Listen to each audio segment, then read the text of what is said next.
Hello, everybody. It's me, Generic Pie, back with another episode of Peeping Tom Bombadil, which is when I peep on other people's games of War of the Ring from the Discord server. And I haven't really been playing much War of the Ring recently. I've been taking a bit of a break because of, life stuff, been busy.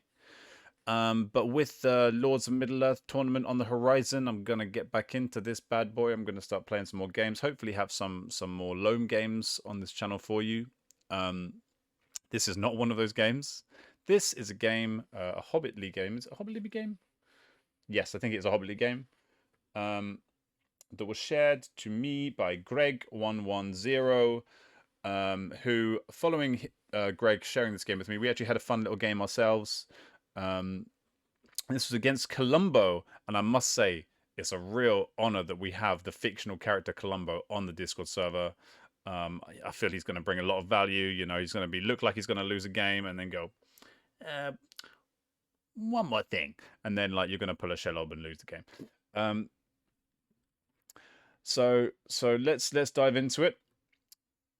I just did the dice rolls previously, so Columbo actually, being the unorthodox fella that he is, put in 3 eyes into the box. And this is a strategy that I'm not. I mean, each unto their own. You do your thing. One of the beautiful things about this game is you can play it in different ways if you want to, and this strategy can be very effective. Personally, don't enjoy it. I think it can work, but I don't find it enjoyable to play. It slows the game down, makes it a real, I don't know, it's like wading through a swamp trying to play corruption strat. And then you're pretty much reliant on, I mean, rolling sixes is important, but if you have bad dice, you're just completely screwed. Like even more than you are normally. Um, so yeah.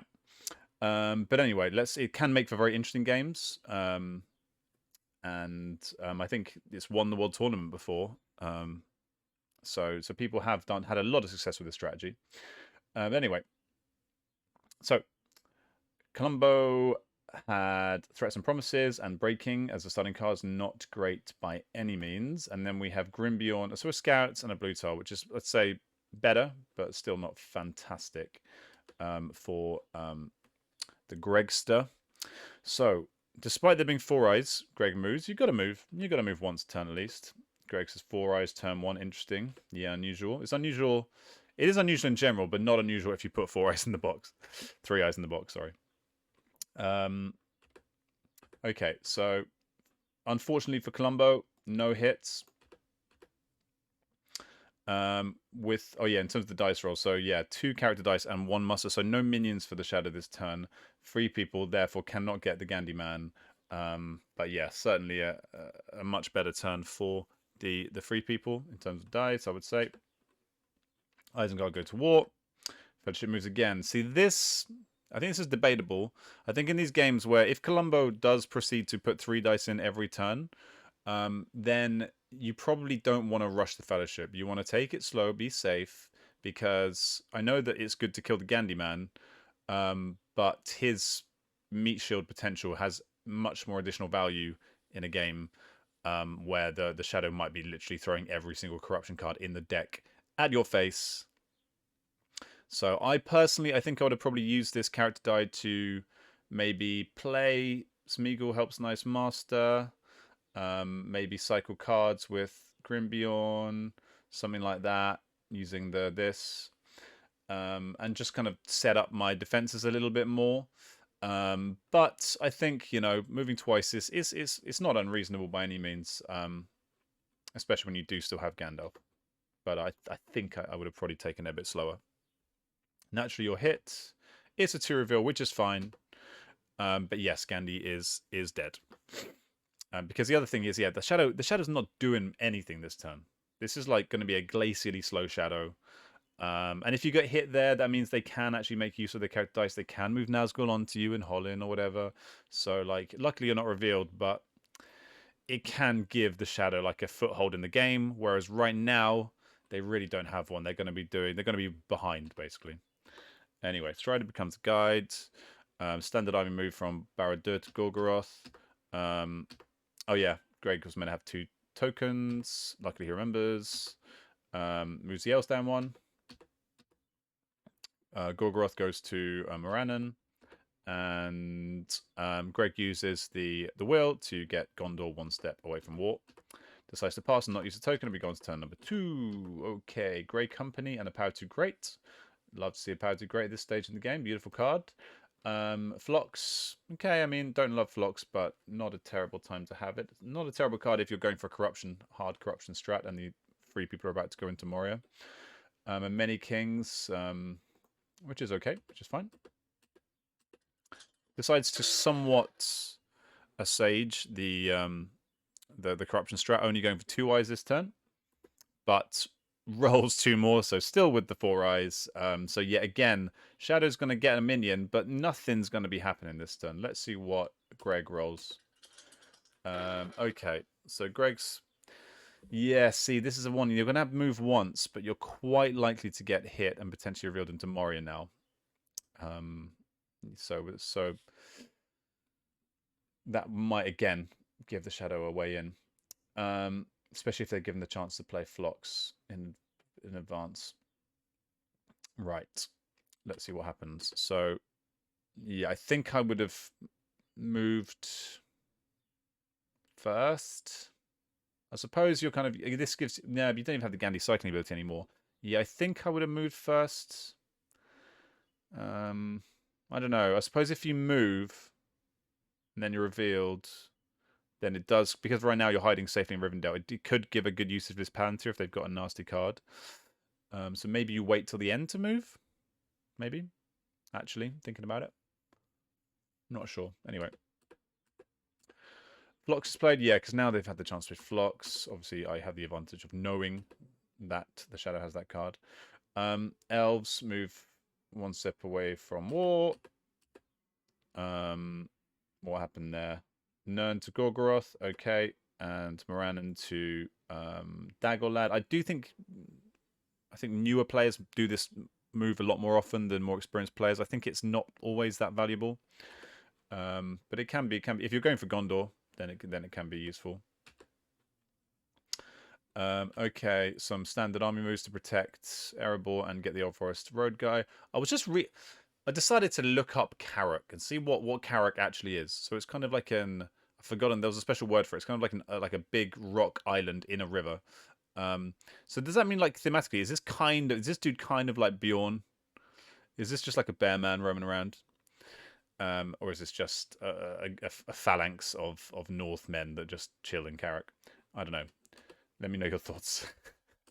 Right. Saruman comes into play in Orthanc and decides not to move at all this turn. Okay, that's interesting.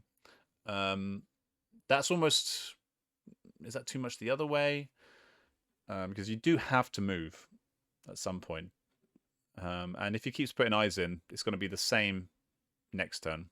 So, yeah. Although maybe you're pressuring him to put more eyes in the box again, and to get value from Phlox. I don't know. I think I would have moved. I think you got to move once per turn on average, or just in general. In this type of game, even it's going to be miserable regardless. Going through Moria, it's going to suck. So, I think I would still have moved. Right, so the 3 people draw into Guards the Citadel and We Prove the Swifter, and the Shadow get Stormcrow and Dreadful Spells. Okay, so kind of good cards. Not great right now, but good cards. And yeah, decent cards. Columbo goes to the 3 eyes again. Yep. Oh my god! Columbo, this is classic Columbo. He's lulling us into a false sense of security early in the game. My man, oh man. 6 eyes? Lol. Yeah, big lol. Eyes. +4 already. +4 on eyes when you're already going for a hardcore eye strat. That is... And this is also my point. Like, it's going to suck going through Moria anyway. Now it's going to suck even more going through Moria. So, like, yeah, there was no guarantee that it was going to get any better, given the way this game's going. But yeah, maybe you don't move again. Maybe you do nothing. Oh, wow. The Gandhi man is Wait. Oh, yeah, of course. Of course, yeah. I'm talking nonsense. For a second, I thought Gandhi was still in the Fellowship. I'm losing my mind, people. Ignore me. Okay, so Gandhi is cans into Fangorn. Good stuff. Sauron goes to war. Rohan goes one step close to war. The Fellowship decides to move against 6 eyes. Can't even roll 6 dice. Okay, 2 hits, 0 reveal. And decide to take the high pass. Okay, yeah, sorry. I was talking all this stuff about Moria. Very, very solid decision to take the high pass there. Yeah, I don't know why I was fixated on Moria. Good choice by Greg to do that. No rush. And if for any reason you do need to heal, you can pop into Dale on route. So yeah, good stuff. Breaking is... But that then makes me wonder... yeah, I would have definitely moved last turn if you weren't worried about Moria then. But anyway, breaking. Okay. This could be interesting. This could be interesting. What are we going to get? Since you sent me a replay, I'm guessing it's a 3. Oh, no. It's a 0. Okay. So gets a good free people tile out of the pool. So that's good for the shadow, but not good for breaking. Fellowship hides, passes, and we go on to turn number 4. Let's see how many eyes we get this time. So the shadow, it's kind of a tricky one. You're kind of now you're so far behind. It's like you kind of have to double down because your military is going to be, you know, so glacially slow. In terms of cards, Greg kills the Grey Company, draws King Brands. That's great. Not great actually. Now that I think King Brands is great turn 1. When you've got Gandhi especially, to use his ability. It's fine now, but it's not quite as strong. Has the Stewards, all right. Did the sign, meh. Mustlings, meh. Not brilliant cards. The Shadow overall, pretty below par. Triple Eyes, yep. 5. This is ridiculous. It's just absurd. And of course, Greg rolls a ton of character dice. At this point, it's like, well, I mean, do you get Aragorn? 1, 2, 3. 1, 2, 3. 1. You could just get Aragorn. Although you could also just get put immediately under siege. So I'm not sure if that's the wisest move in the world. If they just commit all of their attacks to 1, 2, 3, yeah, they could do that. So maybe not the best idea in the world. Although having said that, you've got to weeproof the Swifter, so that would be 2 extra regions. 1, 2, 3, 4, 5. 1, 2. So you could do it in 3 dice, and then evacuate using the final die. That might work. King Brands draws into Spirit of Mordor. Okay, so deciding to block the Witch King by not getting the elves to war just yet. I'm not sure if I would have rushed to play my muster straight away. I think I might have held on to that just to see, see the lay of the land. I don't think you need to rush into this, but it does mean you now have Spirit of Mordor. Hooray. Fellowship moves against 5 eyes. They're hits. 1, so not great tiles for old Columbo. Armies join up in Minas Morgul, and Daggerlad goes to North Ithilien. Greg has a think. Decides to send everybody to goddamn Lorien. Oh my god, I did not see that coming. Holy shit. So Strider, Legolas, and Boromir have evacuated the Fellowship, said Chowie, and gone to Lorien to do Lorien things. So I guess you now, what'd you do? Play a power to great, get the elves to war, and start buffing shit up? I don't know. Gimli takes charge of the Fellowship. Fascinating stuff here. Okay, so in response to that, Columbo sends North Ithilien up to Dead Marshes, and the Minas Morgul army goes to South Ithilien. And we prove the Swifter gets Aragorn and Bozza to Minas Tirith. The Shadow, because they've decided to go the long way round, means that Aragorn can crown and run away. If the Shadow had attacked from North Ithilien into Osgiliath instead, immediately threatening Minas Tirith, they could have then attacked into Minas Tirith, which would have really made it might have put off this entire play actually. So it was quite risky what Greg did in a sense. If Greg was counting on getting Aragorn in here, crowning and evacuating him, then it was quite. There was no guarantee that was going to be possible. So yeah, it's worked out quite nicely for Greg, I think, unless Greg actually wants to keep Aragorn in Minas Tirith and just fight, which I wouldn't recommend. Many Kings is played, and a bunch of dudes go into all of the south territories. So none up. Usually you get one or two musters in North or South Rune, but in this case, you're really. The problem with this is when you also do it in Farharad is you're gonna have to leave two guys behind here. So I think it would have been more efficient to at least get two guys in either South or North Rune. Anyway, so Aragorn is crowned, and then with his final flourish, Greg gets Gondor to war using a token. Lovely stuff. And we go on to pass. I don't think you can use 2 tokens anyway, so I think that was an option to pass day. I think you had to pass. And we go on to turn number 5. Now the free people are on 6 dice, and the shadow are on 8 dice. So that's very, very nice for the free people, especially if the shadow persists with this strategy, in which case the free people could have a big dice, a bigger dice reach. If we're thinking in boxing analogies, than the shadow. Okay, 3 people draw Elven Rope and Help and Look For, and the shadow gets Corsairs. Love to see it. And the Nazgul Strike. Bishop's okay. Double eye now, so kind of almost doing alternate eyes, triple eyes, and double eyes. Pretty weak turn. Lots of Palantirs. I mean, what can you really do? You could actually play. Can you play Stormcrow? You could play Stormcrow to get the elves further away from war. I might consider doing that. Gives you a bit more time to actually do something militarily. Could play Dreadful Spells on Minas Tirith once these all join up, and you get the Witch King. Couple of options, but not fantastic. Yeah, Nazgul Strike as well. Okay, so get some lead in Minas Tirith. That's good. Armies start moving around. I think that's a okay. So the Near-Harad army moves on its own without joining up with Farharad. That's a little bit inefficient.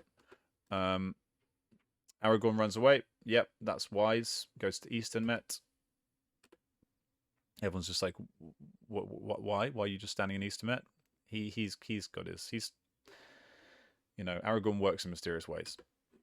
Minas Tirith is put on siege. Nicely full-stacked army. Leaves 1 behind in Druiden. This is presumably for Path of the Woses. I guess that makes sense, actually. If you're going to do it at some point and you've got a big stack here and you're going to probably combine armies regardless. Personally, I'd rather worry about that later when I need to worry about that. Rather than getting it preemptively done now. But anyway, that's just me. Gets a leader in Dol Amroth and 1 in Pelegir. What happens here? The Witch King joins Minas Tirith. About time, Mr. Witchy Boy. Rohan has flipped. When did Rohan go 1 step down? Maybe that's why the Druiden guy stayed there. I didn't notice when Rohan went 1 step closer to war. Maybe they're concerned about Path of the Woses for that reason. Elven Rope goes into the pool. Nazgul Strike is played. Joins up extra Nazgul in Minas Tirith and gets 1 on the Bobbits. And 1. There's a nice spot for that, actually. Goblin's Gate and Old Ford. Yeah, I like this little mini Nazgul train. Little mini choo-choo train. Roll for Hunt. Misses, but hits on the... Oh no, the Fellowship didn't move. Fellowship didn't move this turn. So that doesn't work. That's unfortunate. Yes, so you would indeed still be rolling on 6s. So I suppose you do still set up the Nazgul train. But maybe better to wait for the Fellowship to move before playing the Nazgul Strike, so then at least you're rolling on 5, so you might get potentially two hunts this turn rather than one. Anyway, so... But at least this way you're getting rerolls, I suppose. Anyway, so another elite comes in, well, an elite comes into Dol Amroth. Grond is drawn. And so yeah, Columbo's going for the strategy, the character corruption strategy, so drawing character cards. Ironically, then draws a military corruption, character card. Moves. Okay, Columbo does get the. Oh no, still rolling on 6s. So yeah, that was unfortunate. Dreadful Spells is played. Must be on Minas Tirith. 0. This game is just not going Columbo's way. I must say, this is not going Columbo's way at all. Go on to turn 6. Squire here. That could be handy with all these chaps on the map. And Swords and Eriador. Meanwhile, we have New Powers Rising, Falcon of the Deep, so 2 strong cards.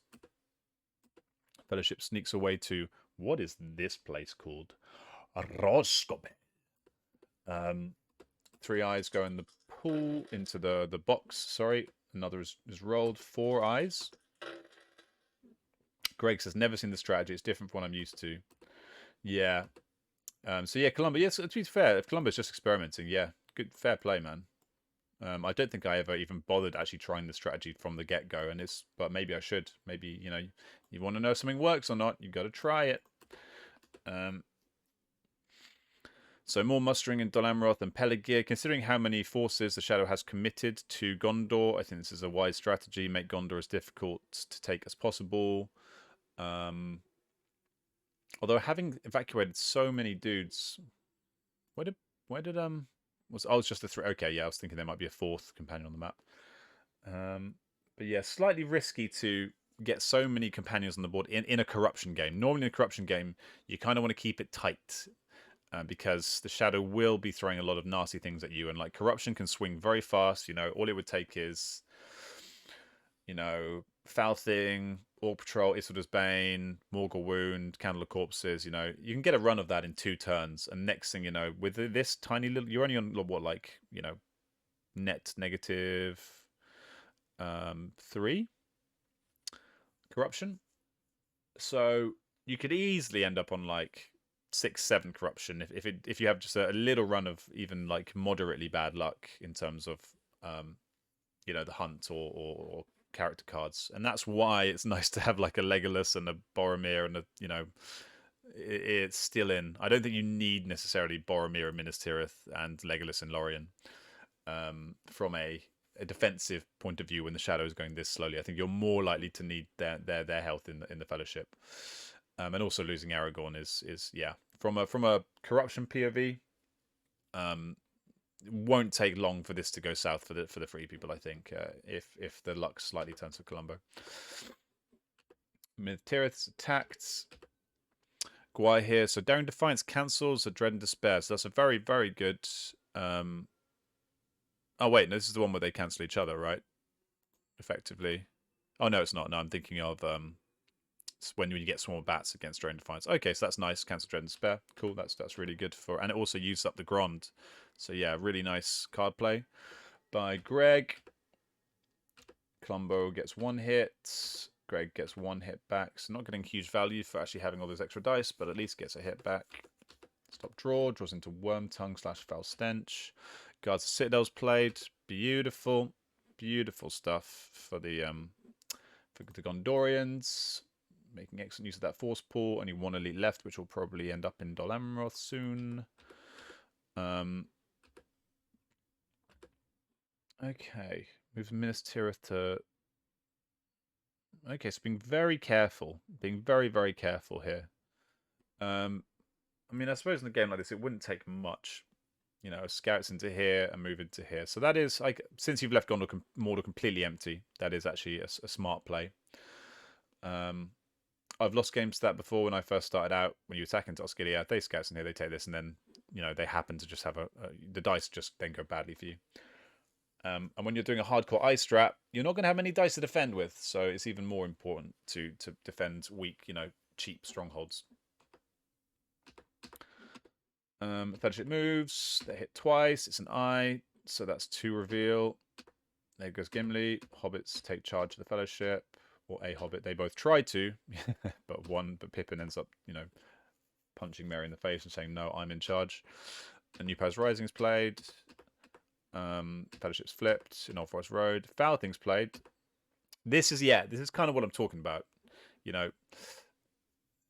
Suddenly, Hobbits are dead. Okay, wait, sorry. And we're on 3 corruption, 2 net. So, yeah, not looking good for the old Fairly Men. Not looking good at all. Northern Boys mustered up in... oh, wait, sorry, not mustered. Moved, sorry. Obviously, the Northern Order War. So the Bree Man moves up to North Downs. And Edoras moved to Western Met. Nazgul is recruited in... Nazgaya recruited in Dol Guldur and Morannon. Rohan go 1 step away from war. Greg passes, and we go on to turn number 7. Mithril Coat and Sting, that could be very handy if we do actually end up having a genuine chance at a dunk, which, to be honest, is looking quite relatively unlikely. I've seen it done from this kind of position, but I'd say corruption game odds on Shadow Corruption win, if that's what it comes down to. Balrog and fighting Uruk-hai, okay. Yeah, now can do One Eye. Well, you say that, Columbo, but that's not how your dice rolls work today. You still roll 4 more back to normal. That's hilarious. Brutal and hilarious. Okay, meanwhile, the Free People are getting lots of musters, which is actually pretty good, given they don't want to actually move the Fellowship much this turn. So this is the stage of the game where they don't want to do military stuff yet. They want to build up their armies. So this is actually a pretty ideal roll. You could potentially do 4 musters this turn. You can get the Elves to war. You can get Rohan to war. You can start mustering loads. You could even start getting the North down if you wanted to.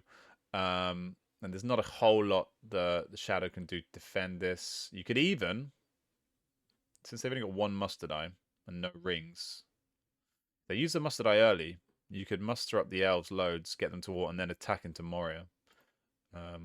If you are so inclined. Rohan go to war. Always scary for the Shadow when Rohan goes to war. Nazgul start making a new little Nazgul train. Another great spot for it. And the rest of the Nazgul all leave Minas Tirith and join up in South Ithilien. I guess it's so you can use character dice to move. Okay, yeah, so you can use this character die to move these armies over here and join up in Minas Tirith anyway. Okay, and then you can also cycle cards when attacking into Osgiliath. So yeah, smart move. Starting to muster in Rohan. So we get a leader in Helm's Deep and a reg in Western Met. Climber passes. An elite goes into Helm's Deep. So yeah, we're getting some big musters. So Greg's kind of looks like he's playing the more defensive stuff. Orthank's quite strong right now. So it's kind of prepping Rohan. So not looking to go on the offensive just yet. More just laying the groundwork. But yeah, I think you have to start looking for, given the way the corruption game has swung, now started to swing at least. Now you're starting to think about, okay, where can I get my victory points from a Free People's military victory if you need to? What windows are there? So goes for Osgiliath and the Witch King. Cycling cards, so that's good play from Columbo. Scouts away to Pelegit. So yeah, Greg's defending well. Plays Mithril Coat and Sting. Not a huge fan of that play. Mithril Coat and Sting is usually a card you play once Warm with Sorrow and Toil is off the table. Although I suppose when there's only 1 Hobbit left, you actually are kind of safe. So yeah, maybe that is fine. Maybe that is fine. I might just prefer just to play a Power 2 Great though. I suppose player power to great because that just gets the elves to war using a Palantir, which is really nice. And there's no reason to not get the elves to war now because you're not waiting for the witch. You're not trying to stop the Witch King coming. So I think I would have preferred that. Armies run off Minas Tirith and Farhad goes to Nihad. Yeah, this is kind of inefficiency I was talking about with this play. It's like you have to move this, then move this. If you join them up, you could have joined them, moved them all together, and just you could have had also stronger armies up in Rune. Lots more growth in Rohan. The Rohirrim fungus is growing. Actually, Greg decides to undo and goes for Regs instead in each of Westermet and Helm's Deep. South runs and Eastlings, get one step closer to war. Greg has a think, tempted to move, decides to pass, decides not to move. So yeah, being very, very cautious with the movement of the Fellowship, which to be honest, you kind of have to be, given how weak the Fellowship is now. But having said that, you still gotta. It's tricky, man, because you gotta move some point, and otherwise the military game will eventually grind you down. So yeah, because like Shadow Military has been glacially slow because of the amount of eyes they've rolled, but you know, they're getting there. They're chugging along. You know, they've got Corsairs. This could fall. Minas Tirith's got enough reinforcements to fall. You know, you'd think might be struggle, but that could be, you know, and then pick the targets right, and the Shadow could grind out a military victory before you even have a chance of dunking if you move this slowly. Right, after last, Power of Don Bombadil versus Orc Patrol and Monsters Roused. Okay. Interesting. So Orc Patrol's kind of what Shadow's looking for. Very overstacked hand though, so we're going to get rid of some cards. Maybe you get rid of, I don't know, maybe Balrog actually. Let's get rid of one of the Desperate Battles perhaps. You don't really need two. Gets rid of Stormcrow, Great Host. Yeah, fair enough. I mean, Great Host is good, but and a non-slaught. Okay, so keeps both the Desperate Battles. Fair enough.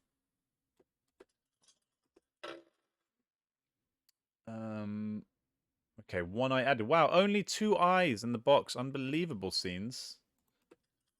Meanwhile, once again, the Fellowship, the Free People are rolling lots and lots of musters and not much movement, which is good for them at this point.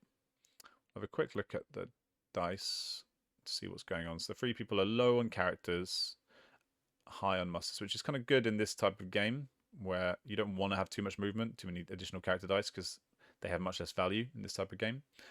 Meanwhile, the Free People very low. Sorry, Shadow very low on musters, generally slightly down on attack dice, and very very high on eyes. Yeah. Turn 8 safe move will be, fingers crossed. Only one movement though. I think you still only want to move once turn when this Fellowship's this week. Musters in Helm's Deep again. Miss Helm's Deep looking pretty buffed. South runs for war. Minas Tirith attacked again. What kind of cards we got? Depends what you want to do. Do you want to cycle your Cruel's Death? Or do you want to actually play Palantir and try and cycle in general for more character cards?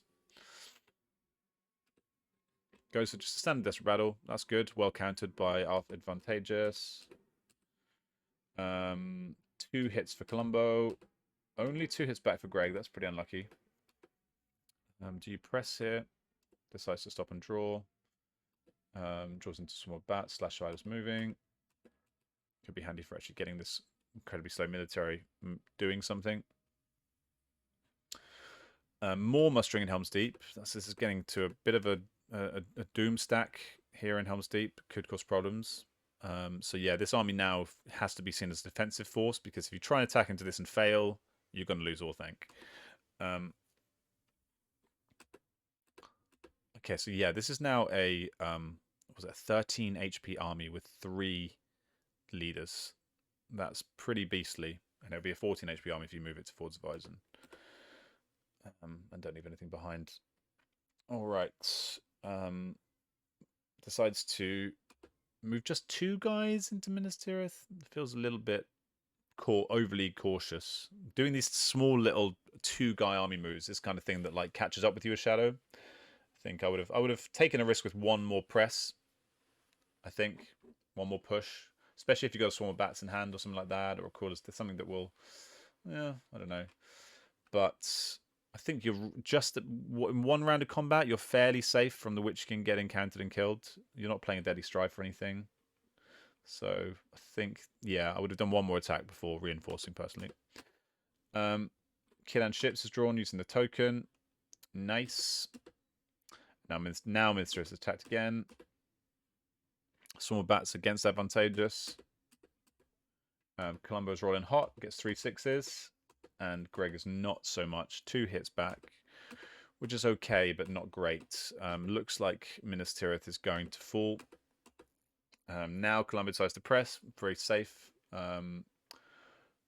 Interesting. What do you go for here? I think mustering cards are valuable in a game like this. You might want to actually keep that Rage of the Dunlendings. Might just go with a Desperate Battle here. Goes to Deadly Strife. Okay. Doesn't want to use... I suppose this army... Yeah, fair. Yeah, I guess they've already done all the mustering. You know, it has less value.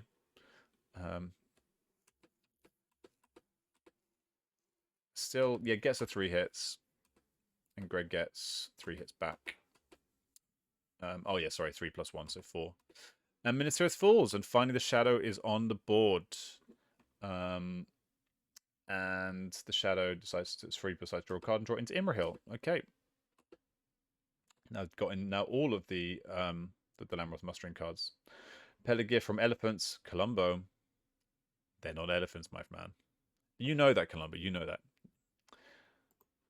You know they're Oliphants.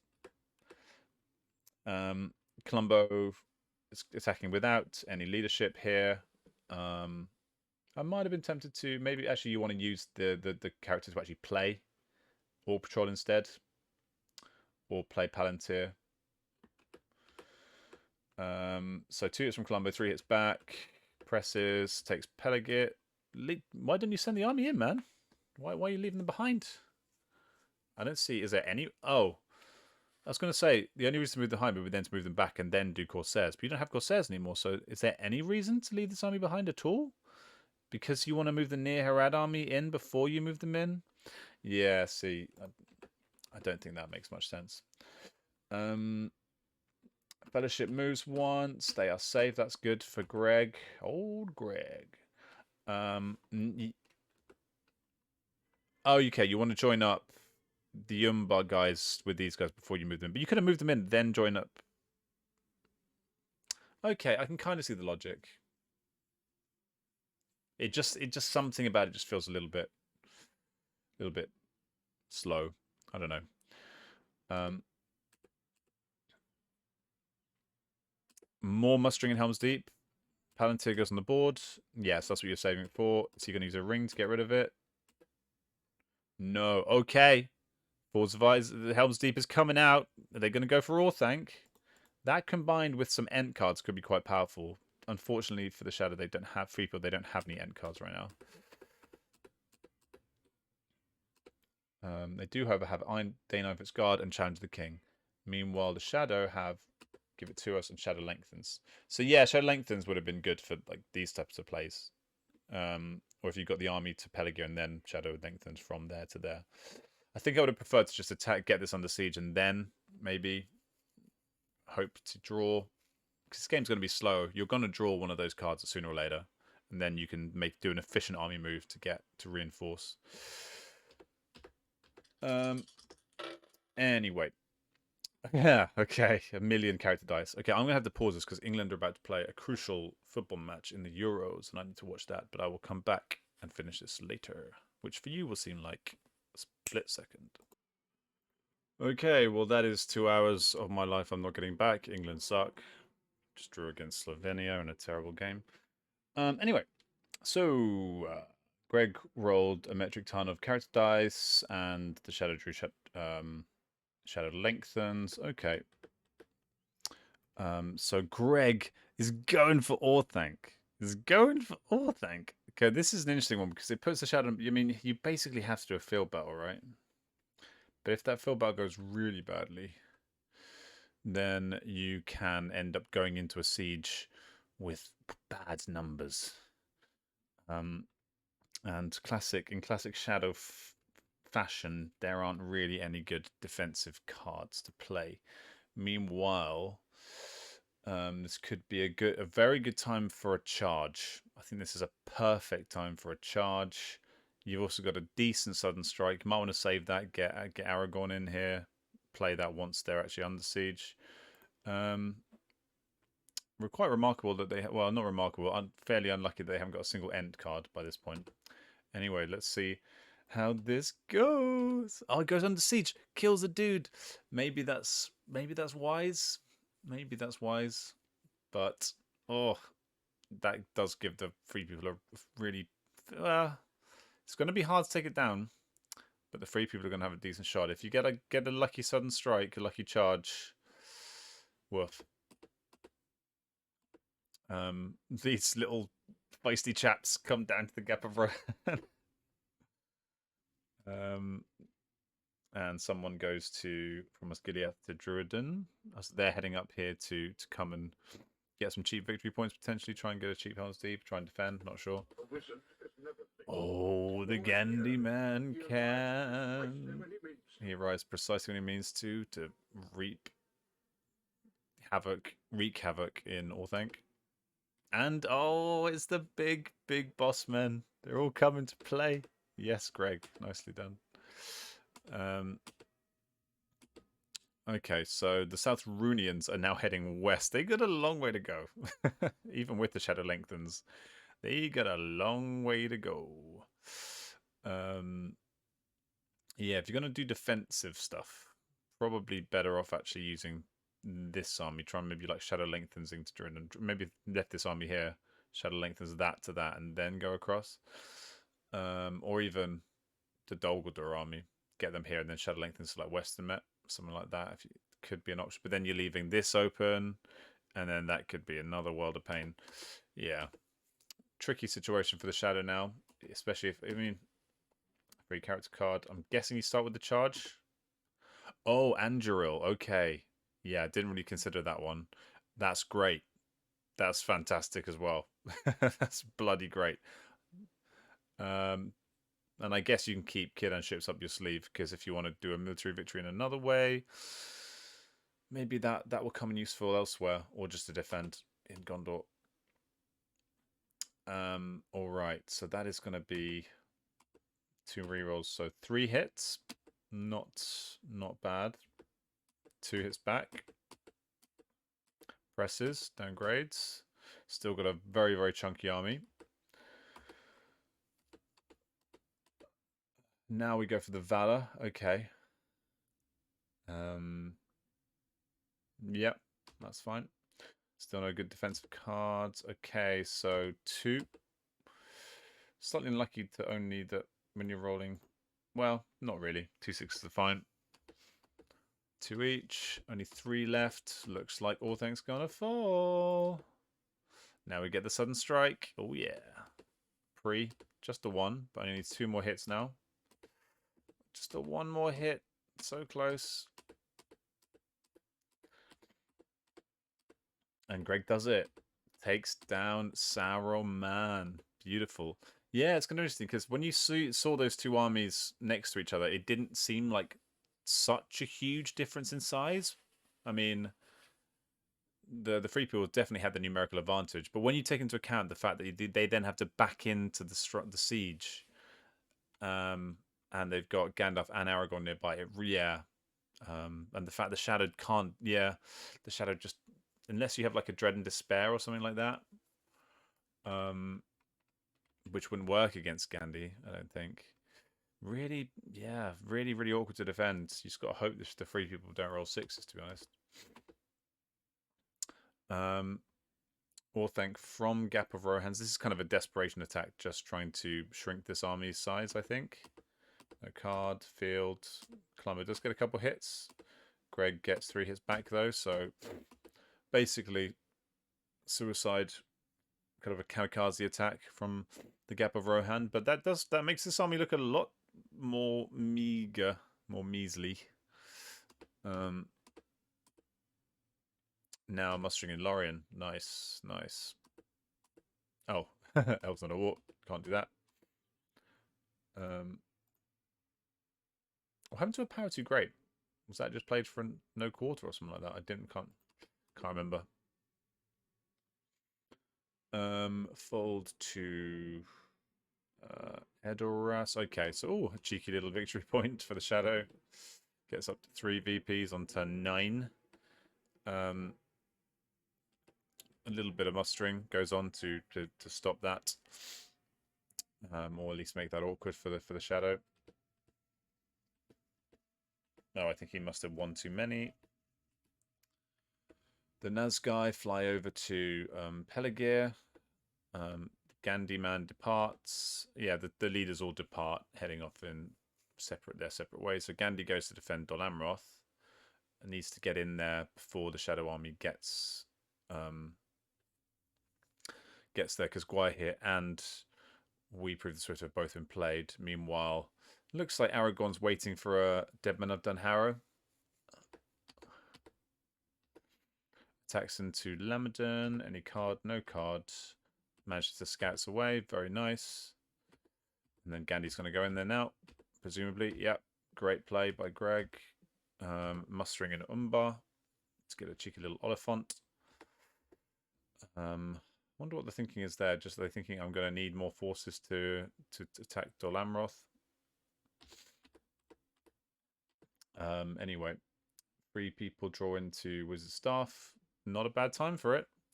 And well, it's for Servant of the Secret Fire and Wisdom of Elrond, and we get Orcs multiplying again. Not a bad time for that either. I could use some more forces on the board to defend these 2 strongholds, given this army's here and this army's here. The north are nowhere near war, to be fair.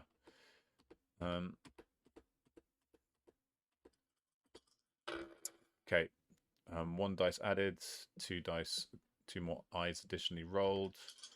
A very heavy Palantir turn for the 3 people. Decides to start drawing cards. Draws into Through a Day and a Night. Great card for a 3 people military victory game. More mustering in Umbar. Greg draws the Red Arrow, which is bit late, given there are very few Rohan forces left. That's going to be used for scouts, if for anything. But a scouts is also useful in this type of game. Dol Amroth is attacked, goes for a field battle, which, especially, they've got a shield wall. Since you've not got any, you probably hold on to maybe just play Servant of Secret Fire. Secret Fire, and just try and get as many hits as possible, or with a Confusion. Goes for it. Cool. Columbo gets 1 hit. Greg gets only 1 hit back. That's unlucky. But now decides to stay. That's interesting. I think at this point I probably would have just taken the casualty and gone into a field. I don't think this is going to benefit. I think this is going to benefit the Shadow more than the 3 people. It's relatively likely. Although Gandhi shining does make a difference. Now we get a Confusion against an Onslaught. Onslaught? And it also allows you to cycle cards. So Columbo does get 3 hits. Greg gets 3 back. Decides not to Onslaught. Okay. I suppose that Greg was more comfortable doing that, knowing that he's got Imrahil up his sleeve. Presses, goes into Siege. Now we play Kid. Oh, of course, you got Kid on ships. What am I talking about? I've had that this whole time. Of course, you're much more open to. This is still not a war. Dude, I have to play Imrahil instead now. Oof. Suppose the danger is that you just get wiped out here, but the Shadow. I mean, you get a really lucky Muma kill, maybe. Or Relentless Assault. Still mustering an Umbar. Okay, so I guess the plan is to muster an Umbar, move this army here, then do a Shadow Lengthens. Now yeah, gonna really need it now. With that kid and ships. Red tile goes in the pool. Elven Elite goes to Lorien. The art march of the South Rons begins. Uses a ring to muster again in Lorien. Looks like using the ring there makes me think we might see a powerful a dash at the start of next turn. Is Greg going to go for broke and try and take Moria? Perhaps Shadows of the Misty Mantis I think is still in the deck though, so that's quite scary if he does decide to go for Moria. Might need a better target. Oh, speak of the devil. Shadows of the Misty Mountains and Black Captain, so good cards for Shadow. Book of Mizarbal. There is a cheeky little hobbit not far from Erebor, actually. So you could get value out of Book of Mizarbal there. And there's another way. Okay, yeah, not screwing around. Not screwing around at all. But Shadows of the Misty Mountains is about to get played. Or maybe you actually wait to play that? I don't know. Lull them into a false sense of security, perhaps. Maybe you muster one elite. I think. Musters one elite, yeah. Aragorn joins the party. Black Captain commands to move everyone in because Gandhi's no longer a threat, so suddenly the Nazgul do have a lot more value. Although I do wonder. Oh God, could this be a scout into North Anduin Vale, put Dol Guldur under siege, and then win it by taking Dol Guldur? Because this doesn't look like a tasty morsel anymore. But if Greg waits and then baits the attack and scouts away, that could be big. Or you do that. You do through a day and a night. Oh, you're going for Mount Gundabad. Nice. Yeah, even better because you've got the jump on this army. They've only got one muster left, two musters with a ring, but that's still a much weaker army. They also, if they do the muster using the, they can't get Nazgul up here. So 1, 2, 3. You can win this turn. Greg can win this turn. Beautiful piece of play there. Excellent use of through a day and a night. Musters once, yep. But only going to be able to muster twice. Not going to be able to get any Nazgul in the fight. If they use the ring, don't know what's probably what's more valuable, HP or Nazgul to defend. Uses the ring to, okay, so no Nazgul then. Oh, actually, you know what could have been an option there? Did they have the dice for it? What dice did you previously use? I was going to say they could have maybe actually used the ring to play Shaz Misty Mountains in Mount Graham, 2 elites and a Nazgul, and then use an army die to move that into Mount Gundabad. I think that would have been better value because then you're getting 2 elites and a Nazgul. Yeah. Is that also... well, it's not a huge difference, but yeah. Okay. So they're going to try... What's the Shadow going to try and do? Try and take Lorien and Rivendell, get up to 8 victory points, and hope that they can actually win the game before the free people can themselves get them into victory. But I think looking at these two, what cards have we got? What cards have we got? Not such good cards compared to last time when the free people had excellent aggressive cards like Sudden Strike and Anduril. This time it's more defensive cards like Heroic Death, Advantageous, and Shield were all defensive cards. So you're going to be relying on 6s here. You're going to be relying on 6s. Can't play that card. Not eligible because you're not in the free people's nation. But said you need to roll 6s. You just rolled, I think, half of the 6s you needed in 5 dice. So that tells me. And then Columbo does that back. So this is poor old Columbo. Oh, stops. You stop. Oof. Oof. That's quite risky. I'm amazed you're stopping. Absolutely amazed you're stopping because, I mean, I suppose it's unlikely that the Shadow could get a military victory this next round. But yeah, I mean, what's the force pool like? You got two little regs. Okay, so um,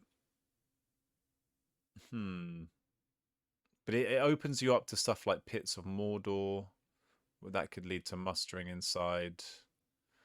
Um, only 3 left. You've got 9 HP. You roll in on 9 dice. I think 9 dice, potentially 3 rounds of 9 dice, 27 dice, something like that. 27 dice, we need 3 sixes. I think the odds are like heavily weighted towards Greg just to get over the line there. And while Greg's likely to win next turn, it can just open up nonsense. You know, like maybe you scrape over the line, but it gives the Shadow the chance to maybe they do somehow take Lorien and Rivendell, and you know maybe the Shadow roll 9 attacks and they're able to take down Rivendell and Lorien, and Shadow lengthens to here. And yeah, there's it's unlikely, but you are entering that kind of territory. Whereas I think this is still a very, very strong shot of getting over the line.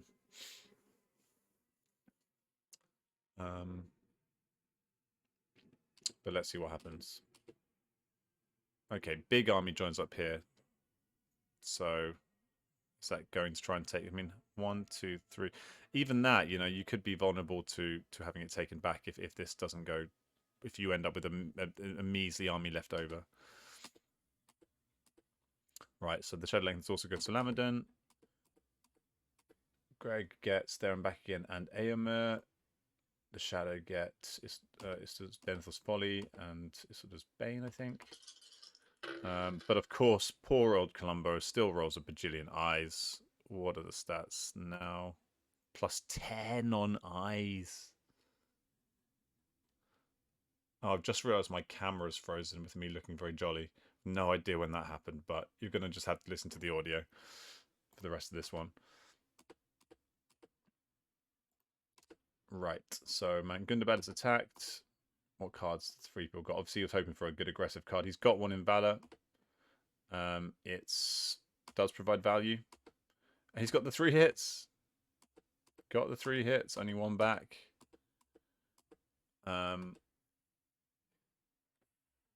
But yeah, if that had been the same thing last turn, still would have rolled 2 6s. Yeah, I mean, you would have got over the line anyway.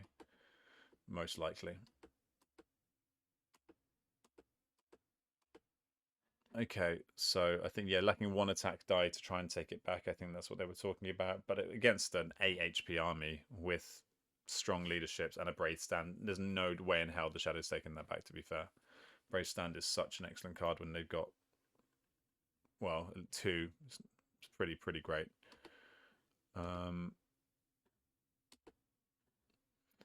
So takes Lorien, moves armies towards just mustering in Helm's Deep. They reload the game.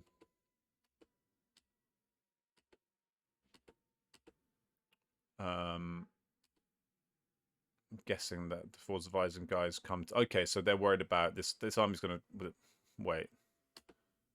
Oh, Rage of the Dungeon things. Right, okay, nice one. But yeah, that's not going to be enough. No way. And he's just sacrificing Helm's Deep, knowing that there's no way the Shadow can win the game. Goes for Orthanc. Yeah, this is desperate stuff, sadly, for Columbo. Last ditch attempts, needs to do all 5 hits on 1 attack. Yeah. Wild. I mean, with the Deadly Strife, if you had a Deadly Strife, don't we've seen any daylights this game been played at least. But the heroic death is surely enough alone to save it. When you've got that up your sleeve, you know you're safe. Devilry gets 4 hits, -1 though, and Greg gets 3 hits back, and it's GG. G. Mother flipping G. Um, great play, Greg. Some lovely free people military action there. As you can see from my frozen visage, I'm very happy. Um, so yeah, I really liked. Yeah, I think a lot of the play. I think it was quite ballsy to charge into Orthanc, but when you had the cards and the nature of the Shadow Army and the fact that shadows generally very often don't have good defensive cards, it worked out really nicely. I think that's kind of a little bit of a lesson when the free people just start building up a mega army, especially from someone like Rohan. Even if it doesn't feel good and it's not part of your game plan, you kind of got to just like lock it down, just so they can't build one mega stack. So I can't remember if the New Powers Rising was like already too late, but you might have had to just like charge that out and tried to put Helm's Deep under siege, even if it felt horrible. Maybe, or at the very least, start heavily mustering in Orthanc. Although, from what I recall, the Shadow was very down on musters, -7, so that's awkward, and even -3 on hybrid, so maybe that wasn't an option. So yeah, that worked out nicely for Greg, but fantastic play nonetheless. Yeah, great stuff all round. Thanks for sharing. Really fun game. All right, so peace out, everybody. Have a good one. Ciao, ciao. Bye, bye.